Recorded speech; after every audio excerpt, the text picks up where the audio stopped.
مولانا عبدالسلام رستمی تفسیر پڑھاتے تھے، تو اس وقت 10,000 سے زائد طلبہ ان کے درس میں حاضر ہوتے تھے. سب کو سبحان اللہ. آدمی ماہر تھا، یہ آپ کو ماننا پڑے گا. تو مان نہ مان میں تیرا مہمان.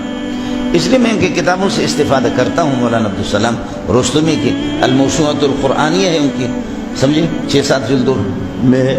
اسی طرح ربط پر ان کی جو کتابیں ہیں، اور تنشیط الاذہان ہے، اور النشاط ہے، کافی کتابیں ہیں. تو یہ سارے میں نے مطالعہ کیا ہوا. آدمی فاضل ہے، قرآن میں بڑی محنت کی. اور احسن الکلام جو ان کی تفسیر ہے وہ سعودی کی حکومت کے اس پر خرچہ پر چھپتی بھی ہے. اور مولانا جب جاتے تھے مدینہ مکہ، ان کا خصوصی درس ہوتا تھا. عرب لوگ جو ہے نا ان کے درس میں عرب بڑے علماء اس کو بھی. اور پاکستان میں سوال ہوتا تھا سب سے بڑا عالم کون ہے، تو جواب دیا عبدالسلام، اس کو انعام ملا.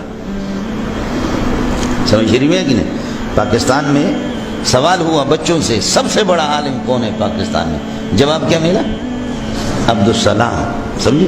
آپ تو لعنتیں بھیجیں، آپ کو اجازت ہے.